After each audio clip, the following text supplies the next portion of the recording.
Hello friends, मैं चेतन आप सभी का एक बार फिर से स्वागत करता हूँ अकाउंट्स बाय चेतन में। हम लोग 11th क्लास के कुछ बेसिक टर्म्स के बारे में बात कर रहे थे। लगभग हमने इससे पहले 22 टर्म्स को डिस्कस कर चुके हैं। आज हमारा टर्म्स होगा 23 और बहुत इंपॉर्टेंट टर्म्स होगा नेचर ऑफ ट्रांजैक्शन। बात करते हैं नेचर ऑफ ट्रांजैक्शन की।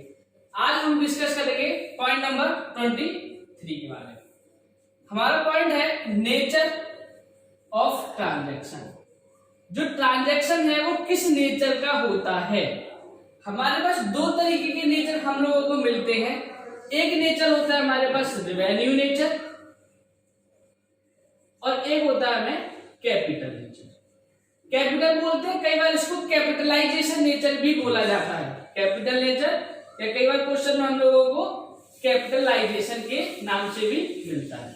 अब बात करते हैं, दो नेचर है। पहला नेचर है रिवेन्यू नेचर, दूसरा नेचर है हमारे पास कैपिटल नेचर।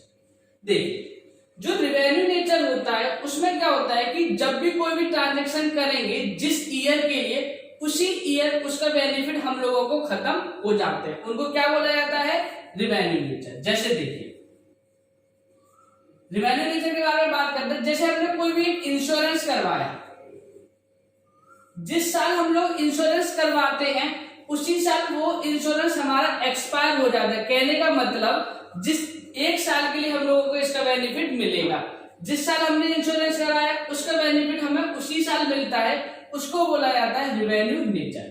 दूसरा नेचर होता है हमारे पास कैपिटल।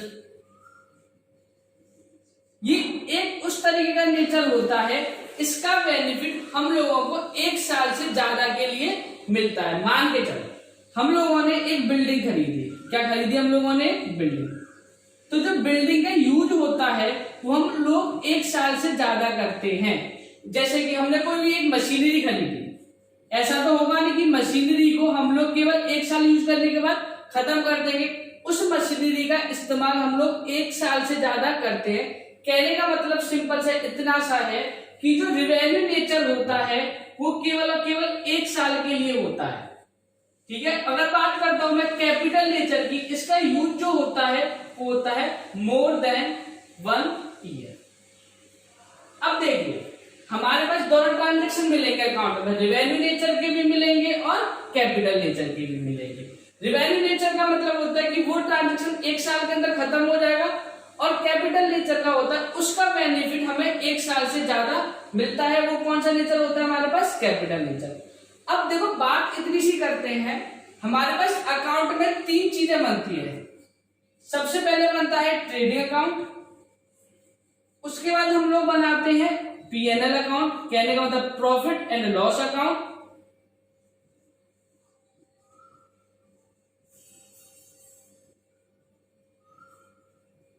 और एक अकाउंट बनता है हमारे पास बैलेंस शीट। एक लास्ट में हमारे पास ट्रांजैक्शन क्या बनता है? Balance sheet. ठीक है। यहां तक आप सभी लोग नोट कीजिए कि नेचर ऑफ ट्रांजैक्शन हमारे पास दो तरीके से होता है, रिवेन्यू नेचर और कैपिटल। रिवेन्यू का मतलब होता है उसका बेनिफिट केवल हम लोगों को एक साल तक मिलता है, मोर देन एक साल। कहने का मतलब ज्यादा से ज्यादा एक साल तक। कैपिटल नेचर का ट्रांजैक्शन का मतलब होता है इसका बेनिफिट हम लोगों को एक साल से ज्यादा के लिए मिलता है। जैसे कि हम लोगों ने कोई भी बिल्डिंग खरीदी या कोई भी क्या खरीदी, मशीनरी खरीदी। रिवेन्यू का मतलब केवल और केवल उसका बेनिफिट हम लोगों को एक साल तक के लिए मिलता है या एक साल से कम के लिए मिलता है। ठीक है, तो उनको क्या बोला जाता है? Revenue nature. अब हमारे पास रिवेन्यू नेचर और कैपिटल नेचर को लिखने के लिए 3 चीजें होती है। सबसे पहले मैंने बात कर रही थी ट्रेडिंग अकाउंट की, उसके बाद की थी मैंने PNL profit and loss account की, और उसके बाद किसकी बात की थी मैंने? बैलेंस शीट की। हम लोग डिस्कस कर चुके थे कि ट्रेडिंग में 2 साइड होती है, इधर लिखी जाती है डेबिट साइड और इधर क्या लिखी जाती है? Credit side.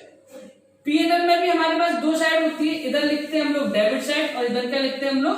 Credit side.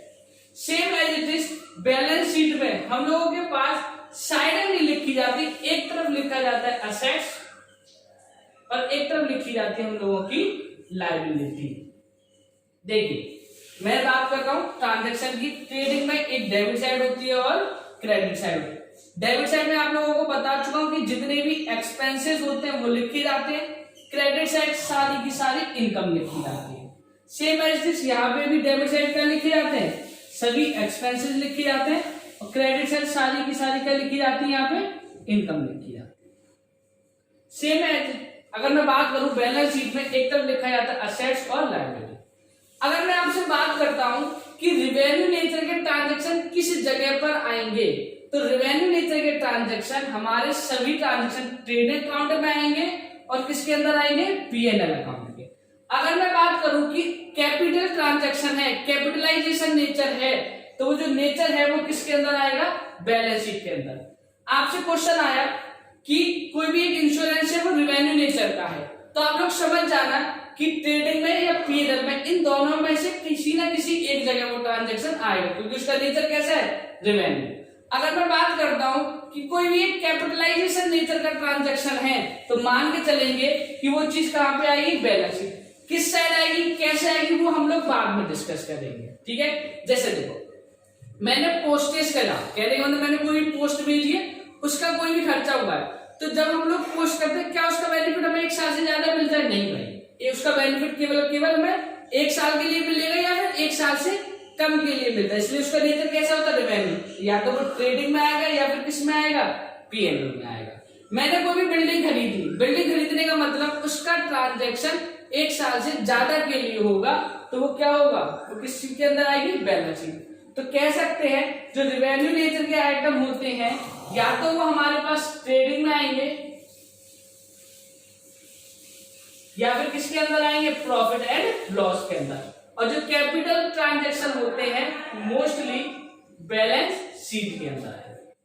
Clear, आप लोग इतना सा नोट डाउन कीजिए फटाफट से, जल्दी से।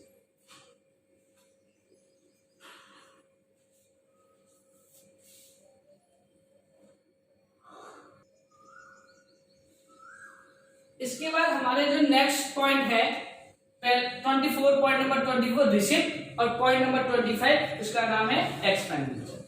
पहले तो समझिए रिसिप्ट होता है, जब भी कोई भी मैं बिजनेस करता हूं तो जब भी मैं कोई भी अमाउंट रिसीव्ड करूंगा, पैसे रिसीव करूंगा, चाहे वो कैश में हो चाहे विदाउट कैश में हो, किसी भी फॉर्म में अगर मैं पैसा रिसीव करता हूं तो वो किसके नाम से आएगा, रिसिप्ट के नाम से आएगा। अगर वही पैसा अगर मैं खर्च करता हूं या मैंने कोई भी बिजनेस कर रहा हूं, उस बिजनेस को करने के लिए मेरे पैसे हैं वो खर्च हो रहे हैं, तो वो किसके नाम से लिखे जाते हैं, एक्सपेंडिचर के नाम से।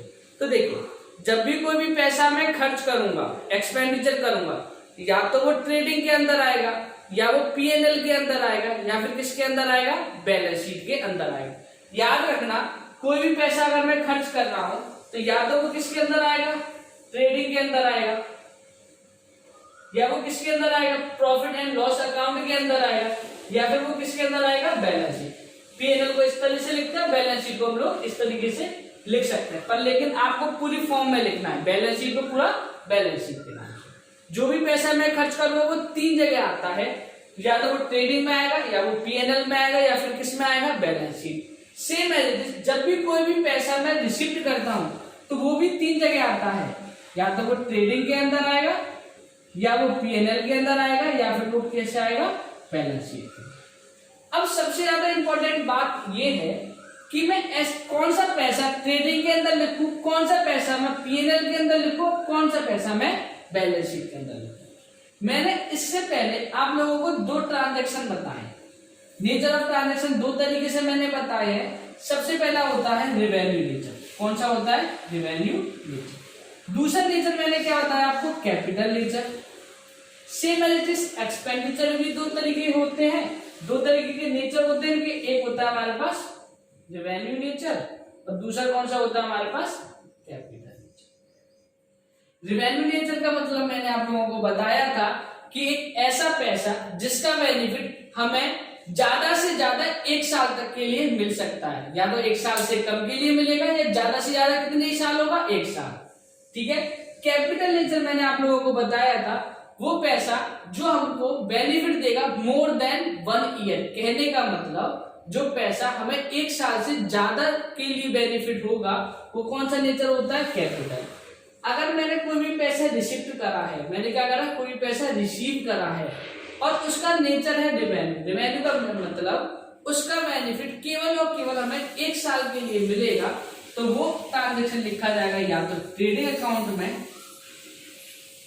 या फिर किसके अंदर लिखा जाएगा, प्रॉफिट एंड लॉस अकाउंट के। अगर वही पैसा मैं एक साल से ज्यादा के लिए मिलेगा तो वो लिखा जाएगा बैलेंस शीट में। अगर तो उसका नेचर क्या होगा, कैपिटल नेचर। ठीक है, तो यहाँ पे लिख सकते हैं रिवेन्यू रिसिप्ट होगा ये। अगर कोई क्वेश्चन आ जाए कि रिवेन्यू रिसिप्ट को कहां पे लिख सकते हैं, तो या तो हम ट्रेडिंग अकाउंट के अंदर लिखेंगे या फिर कहां लिखेंगे, पीएनएल के अंदर। मैंने बोला कि कैपिटल रिसिप्ट है, क्या है, कैपिटल रिसिप्ट। तो कैपिटल रिसिप्ट को कहां लिखेंगे हम लोग, बैलेंस शीट। क्लियर है इतनी सी बात। अब बात करते हैं, कोई भी पैसा मैंने खर्च किया, कोई भी पैसा मैंने क्या करा है, एक्सपेंडिचर करा है, और एक्सपेंडिचर करने के बाद उसका बेनिफिट केवल और केवल मुझे एक साल तक के लिए मिलेगा।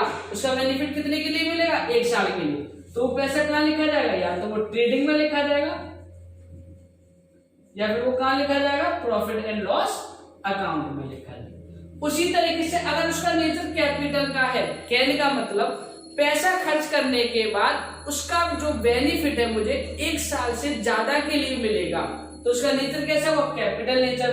तो कहां लिखा जाएगा, बैलेंस शीट के अंदर। इसको लिख सकते हैं कैपिटल एक्सपेंडिचर और इसको लिखेंगे रिवेन्यू एक्सपेंस। क्लियर है इतनी सी बात। देखिए, अगर रिसिप्ट हमारी रिवेन्यू रिसिप्ट है, रिवेन्यू रिसिप्ट का मतलब उसका बेनिफिट एक साल तक के लिए मिलेगा केवल केवल, या तो वो ट्रेडिंग में लिखी जाएगी या कहां लिखी जाएगी, पीएनएल अकाउंट।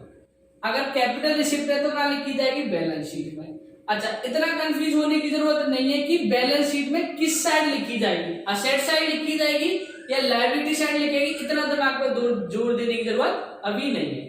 या फिर आपको ये रिवेन्यू रिसिप्ट ट्रेडिंग में लिखनी है, पीएनएल में लिखनी है, दोनों में लिखनी है, इतना दिमाग पे जोर देने की जरूरत नहीं है। या तो वो ट्रेडिंग में लिखी जाएगी या कहां लिखी जाएगी, पीएनएल में। कहां लिखी जाएगी इसके बारे में हम ये लोग आगे डिस्कस करेंगे, ठीक है, आगे आने वाले पॉइंट में।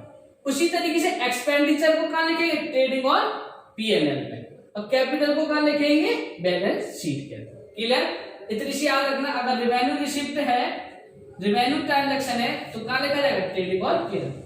आप अगर इसको बात को ध्यान से समझो तो मैंने आप लोगों को बताया था कि ट्रेडिंग के अंदर डायरेक्ट ट्रांजैक्शन लिखी जाती है। कौन सी ट्रांजैक्शन लिखी जाती है, डायरेक्ट। अगर ट्रांजैक्शन डायरेक्ट नेचर का है, जो केवल और केवल हमारी मेन बिजनेस से है, ऑपरेटिंग बिजनेस से है, आप लोग पॉइंट नंबर लगभग 2 या 3 डिस्कस देखेंगे तो उसमें मिलेगा आपको। डायरेक्ट नेचर का ट्रांजैक्शन है तो कहां लिखेंगे, ट्रेडिंग है। अगर वही ट्रांजैक्शन इनडायरेक्ट नेचर का है, मतलब अपनी मेन ऑपरेटिंग के अलावा कोई भी ट्रांजैक्शन है, तो वो कहां लिखेंगे, पीएनएल में। कैपिटल रिसिप्ट तो केवल एक ही में लिखना है हम लोगों को, कहां लिखेंगे हम लोग, बैलेंस शीट में। ठीक है, और दोनों ही साइड आ सकता है। उसी तरीके से रिवेन्यू एक्सपेंस ट्रेडिंग का कहां लिखेंगे, डायरेक्ट नेचर। अगर नेचर ट्रांजैक्शन कैसा है, डायरेक्ट। पीएनएल में कौन सा होगा, इनडायरेक्ट नेचर। बैलेंस शीट केवल एक चीज है। देखिए, अगर किसी को नहीं पता तो मैं बता दे रहा हूं डायरेक्ट और इनडायरेक्ट में क्या अंतर है। डायरेक्ट का मतलब होता है जिस चीज का हम लोग बिजनेस करते हैं उसी चीज से रिलेटेड हम लोगों को पैसा मिला है या हम लोगों ने पैसा खर्च किया है, वही कहलाएगा डायरेक्ट ट्रांजैक्शन। और डायरेक्ट ट्रांजैक्शन हमेशा कहां लिखे जाते हैं, ट्रेडिंग के अंदर। ठीक है, दोनों डायरेक्ट ट्रांजैक्शन कहां लिखे जाएंगे, ट्रेडिंग के अंदर। पीएनएल के अंदर कौन से ट्रांजैक्शन लिखे जाते हैं, इनडायरेक्ट। मतलब कि वो ट्रांजैक्शन हमारी मेन एक्टिविटी से बाहर है, मेन ऑपरेटिंग एक्टिविटी से बाहर है। जैसे जिस चीज का मैं बिजनेस करता हूं उस चीज के अलावा मैं कहीं भी पैसे खर्च करूंगा बिजनेस के अंदर, तो ट्रांजैक्शन कैसा होगा, इनडायरेक्ट ट्रांजैक्शन। क्लियर, आप लोग नोट डाउन कीजिए, वरना आपको पॉइंट नंबर 2 या 3 मिलेगा वीडियो नंबर 1 में, लेक्चर नंबर 1 में मिलेगा, उसमें आप लोग इनडायरेक्ट और डायरेक्ट के बारे में अच्छे से देख सकते हैं।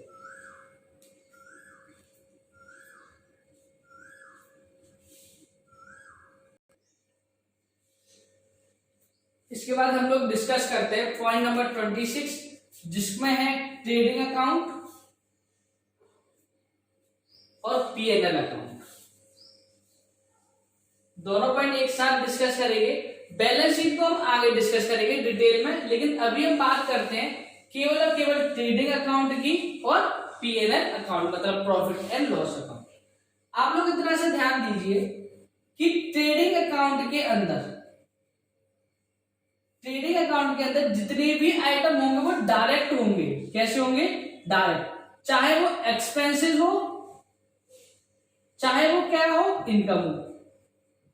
कहने का मतलब डायरेक्ट इनकम कहां पे आएंगे, ट्रेडिंग के अंदर। डायरेक्ट एक्सपेंसेस भी कहां आएंगे, ट्रेडिंग के अंदर। अगर यही नेचर इनडायरेक्ट हो तो वो लोग कहां पे चले जाते हैं, प्रॉफिट एंड लॉस के अंदर। प्रॉफिट और लॉस के अंदर किस तरीके के नेचर होते हैं, इनडायरेक्ट नेचर।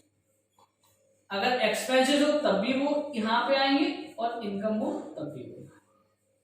ठीक है, डायरेक्ट का मतलब होता है अपनी main operating activity, main operating activity. ठीक है, main other than main operating activity, other than main operating activity. कहने का मतलब अगर मेरी मेन एक्टिविटी है तो वो सारे नेचर कैसे होंगे, डायरेक्ट। चाहे वो एक्सपेंस हो चाहे वो इनकम हो, तो वो चीज कहां पे आती है, ट्रेडिंग के अंदर। जैसे देखिए रिवेन्यू फ्रॉम ऑपरेशन, मैं कोई भी बिजनेस करता हूं और सामान को सेल करता हूं, तो रिवेन्यू फ्रॉम ऑपरेशन का दूसरा ही नाम क्या होता है, सेल। आपको मेनली ये टर्म्स ज्यादा देखने के लिए मिलेगा, रिवेन्यू फ्रॉम ऑपरेशन, और साथ में कई बार क्या मिल जाता है, सेल। दोनों का मतलब सेम है। रिवेन्यू फ्रॉम ऑपरेशन का मतलब होता है कि मेन ट्रेडिंग एक्टिविटी से हमारी कितनी इनकम जनरेट होती है। ओपनिंग स्टॉक कितना मैंने सामान खरीदा, और जितने भी डायरेक्ट एक्सपेंसेस होंगे, कौन कौन से होंगे बाद में बात करेंगे, जितने भी डायरेक्ट एक्सपेंसेस होंगे वो सभी कहां होंगे, ट्रेडिंग के अंदर। अगर कोई भी आइटम इनडायरेक्ट है, देखिए अगर कोई भी आइटम कैसा इनडायरेक्ट, चाहे वो इनडायरेक्ट इनकम हो चाहे इनडायरेक्ट कैसे हो, एक्सपेंसेस, वो कहां पे आएंगे, पीएनएल के बाद। ठीक है, अब देखिए आप लोग एक चीज ध्यान से समझिए, यहां पे मैंने लिखा है ग्रॉस लॉस, तो यहां पे मैंने क्या लिखा है, ग्रॉस प्रॉफिट, और इनके ऊपर मैंने क्या बनाया है, स्टार बनाया है। उसी तरीके से अगर मैं बात करूं नेट प्रॉफिट, इसके ऊपर स्टार बनाया है, और नेट लॉस इसके ऊपर भी क्या बनाया है, मैंने स्टार बनाया है। आप लोग एक चीज ध्यान से समझिए, अगर मैं बात करूं प्रॉफिट की, तो आप लोगों को दो प्रॉफिट दिखाई दे रहे हैं। एक तो दिखाई दे रहा है ग्रॉस प्रॉफिट, और दूसरा क्या दिखाई दे रहा है, नेट प्रॉफिट। अगर मैं अभी बात कर रहा हूं केवल और केवल प्रॉफिट की, तो प्रॉफिट का मतलब क्या होता है, इनकम अर्न बाय बिजनेस। जो हम लोग बिजनेस कर रहे हैं उससे हम लोगों को कितनी इनकम अर्न हुई है, मतलब कितनी इनकम हमारी जनरेट हुई है, उसको क्या बोलते हैं, प्रॉफिट। लेकिन इस प्रॉफिट को दो हिस्से में हम लोगों ने डिवाइड कर रखा है। एक है हमारे पास ग्रॉस प्रॉफिट, और दूसरा है मेरे पास नेट प्रॉफिट। ठीक है, अगर मैं इस प्रॉफिट को यहां लिखना चाहूं तो यहां पे लिखूंगा टू ग्रॉस प्रॉफिट, यहां पे लिखना चाहूं तो यहां पे लिखूंगा बाय ग्रॉस लॉस। देखिए अब देखिए एक चीज समझिए पहले ध्यान से। सबसे पहले हम लोग बनाते हैं ट्रेडिंग अकाउंट। क्या बनाते हैं हम लोग, ट्रेडिंग अकाउंट। ट्रेडिंग अकाउंट बनाने के लिए हम लोगों ने कुछ चीजें चाहिए, हम लोगों ने यहाँ पे ट्रांजेक्शन लिख दिए। उसके बाद या तो हम लोगों को प्रॉफिट होगा या फिर हम लोगों को क्या होगा, लॉस। ऐसा कभी भी बिजनेस के अंदर नहीं हो सकता कि हम लोगों को प्रॉफिट भी हो जाए और लॉस भी हो जाए। या तो आपको प्रॉफिट होगा या आपको क्या होगा, लॉस। तो दो ही चीज है, या तो मुझे क्या होगा, प्रॉफिट होगा, या मुझे क्या होगा, लॉस होगा। अब आप देखिए ग्रॉस प्रॉफिट के अंदर मैंने क्या लिखा है, केवल और केवल डायरेक्ट एक्सपेंसेस ही तो लिखे हैं।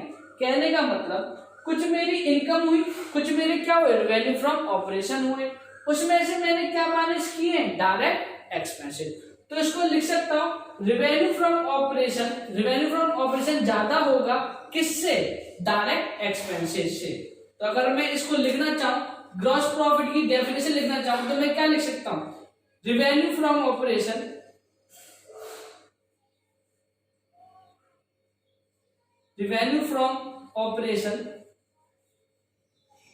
या फिर क्या लिख सकता हूं इसको, सेल ओवर ज्यादा है इट्स डायरेक्ट कॉस्ट। याद रखना रेवेन्यू फ्रॉम ऑपरेशन ज्यादा है किससे, इसके डायरेक्ट कॉस्ट से। मैंने इनडायरेक्ट कभी मत लिखना, डायरेक्ट का मतलब है कि सारी ट्रेडिंग की चीजें किसके अंदर आएंगे, डायरेक्ट के अंदर।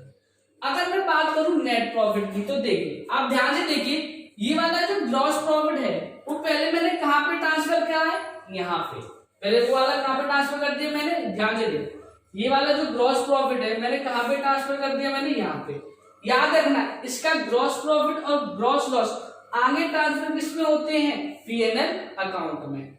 अगर मैं बात करूं नेट प्रॉफिट के अंदर, नेट प्रॉफिट के अंदर क्या मेरे इनडायरेक्ट इनकम और एक्सपेंस आ चुके हैं, हाँ भाई आ चुके हैं। क्या डायरेक्ट इनकम और एक्सपेंस आ चुके हैं, ये भी आ चुके हैं, क्योंकि मैंने बोला इसका जो नेट इफेक्ट होता है वो कहां पे ट्रांसफर होता है, हमारा पीएनएल। तो कहने का मतलब डायरेक्ट एक्सपेंस भी आ गए, इनडायरेक्ट एक्सपेंस भी आ गए, डायरेक्ट इनकम भी आ गई, इनडायरेक्ट इनकम भी आ गई। तो इस नेट प्रॉफिट का अगर मैं फॉर्मूला लिखना चाहूं तो क्या लिख सकता हूं, टोटल प्रॉफिट, या फिर लिख सकता हूं टोटल इनकम, जितनी भी मेरी इनकम हुई है। और टोटल इनकम के अंदर अंदर क्या क्या चीज आ गई मेरे पास, डायरेक्ट इनकम भी आ गई और इनडायरेक्ट भी आ गई। उसी तरीके से माइनस क्या करूंगा, टोटल एक्सपेंसेस, क्या माइनस करूंगा, टोटल एक्सपेंसेस। तो एक्सपेंस के अंदर भी कैसे आ गए, डायरेक्ट एक्सपेंसेस भी आ गए, और कौन से एक्सपेंसेस आ गए मेरे पास, इनडायरेक्ट। क्लियर है। तो देखिए एक बार ध्यान से समझने की कोशिश करो। देखो ट्रेडिंग के अंदर केवल डायरेक्ट नेचर होता है, तो मैंने क्या बोला, रेवेन्यू फ्रॉम ऑपरेशन और सेल में से माइनस करूंगा इसकी डायरेक्ट कॉस्ट या डायरेक्ट एक्सपेंसेस जितने भी होंगे। लेकिन नेट प्रॉफिट मैंने क्या बोला, यहां से ग्रॉस प्रॉफिट निकलने के बाद वो कहां पे ट्रांसफर होता है, पीएनएल अकाउंट में। कहने का मतलब इस वाले के अंदर ये ऑलरेडी कवर हो चुका है। तो मैंने क्या लिखा, टोटल इनकम। टोटल इनकम में क्या आ गई, डायरेक्ट इनकम भी आ गई और इनडायरेक्ट इनकम भी आ गई। कहने का मतलब ट्रेडिंग भी आ गया और पीएनएल के कुछ आइटम भी आ गए। और टोटल एक्सपेंस के अंदर क्या, डायरेक्ट भी हो गया और कौन सा हो गया, इनडायरेक्ट। ठीक है, ये तो बात हो गई प्रॉफिट की। अगर मैं सेम चीज बात करूं लॉस की, किससे रिलेटेड बात करूं, लॉस। अगर मैं बिजनेस करता हूं तो या तो मुझे प्रॉफिट होगा या फिर मुझे क्या होगा, लॉस।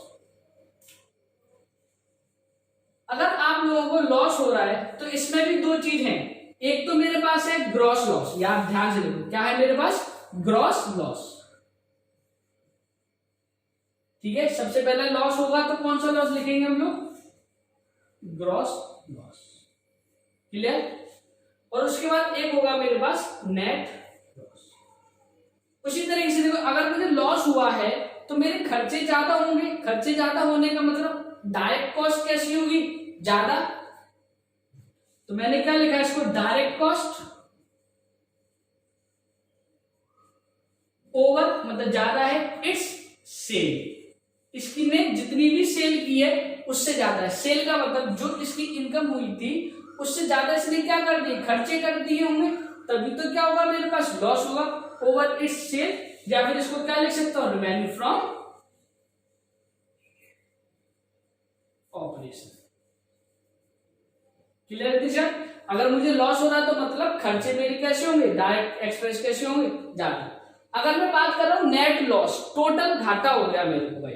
टोटल घाटा होने का मतलब एक्सपेंसेस ज्यादा होंगे, माइनस क्या करूंगा इसमें से, इनकम।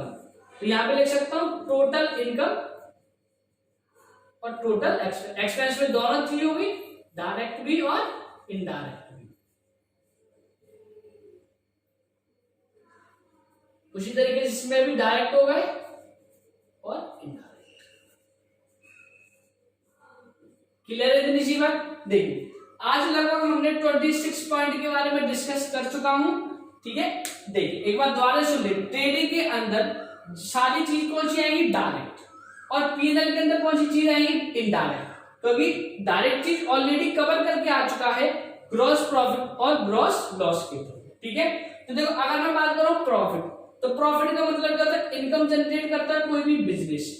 तो वो दो तरीके से होते हैं, एक तो होता है ग्रॉस प्रॉफिट और एक क्या होता है मेरे पास, नेट प्रॉफिट। ग्रॉस प्रॉफिट कहां से निकल के आया, ट्रेडिंग से। याद रखना ग्रॉस प्रॉफिट कहां से निकल के आया, ट्रेडिंग से। और नेट प्रॉफिट कहां से निकल के आता है हमारे पास, पीएनएल अकाउंट से। तो ट्रेडिंग के अंदर केवल कौन सी चीज आती है, डायरेक्ट। तो रेवेन्यू फ्रॉम ऑपरेशन, सेल ज्यादा की होगी किससे, डायरेक्ट कॉस्ट से। प्रॉफिट क्या हुआ, total income minus total expenses. अब एक चीज ध्यान से समझिए, एक वर्ड होता है प्रॉफिट और एक वर्ड होता है गेन। अगर बात कर रहे हैं हमने प्रॉफिट और लॉस की, तो इसके साथ में एक पॉइंट और डिस्कस कर दे रहा हूं। एक पॉइंट और होता है मेरे पास गेन। क्या होता है मेरे पास? गेन।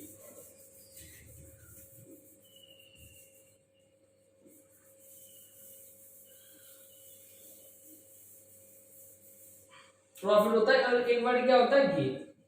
अगर सभी लोगों को देखा जाएगा तो प्रॉफिट का मतलब भी फायदा है और मुझे गेन हुआ है तो इसका मतलब भी क्या होगा? फायदा। लेकिन अकाउंट्स के टर्म में इन दोनों का मीनिंग बदल जाता है थोड़ा सा। प्रॉफिट का मतलब तो फायदा तो है, प्रॉफिट के अंदर ऑलरेडी कवर होता है गेन। कहने का मतलब जो प्रॉफिट वर्ड है वो थोड़ा सा बड़ा वर्ड है और गेन वर्ड कैसा है? छोटा। गेन वर्ड हम लोग तब इस्तेमाल करेंगे जब केवल और केवल हम लोगों को प्रॉफिट होगा, profit from non operating activity. जब हम लोगों को कोई भी प्रॉफिट होगा, और प्रॉफिट कहां से होगा? नॉन ऑपरेटिंग एक्टिविटी से होगा, तब हम लोग कौन सा वर्ड इस्तेमाल करेंगे? गेन। ठीक है, वरना प्रॉफिट हमारे पास दो तरीके से होते हैं, ग्रॉस प्रॉफिट और ग्रॉस नेट प्रॉफिट। क्लियर? मैंने क्या बोला? प्रॉफिट वर्ड हमारा बड़ा वर्ड होता है, ऑलरेडी इसके अंदर कौन सा वर्ड कवर होता है? गेन। जो नॉन ऑपरेटिंग है वो कहां पे आते हैं? सारे के सारे P&L में। क्लियर है दृश्य?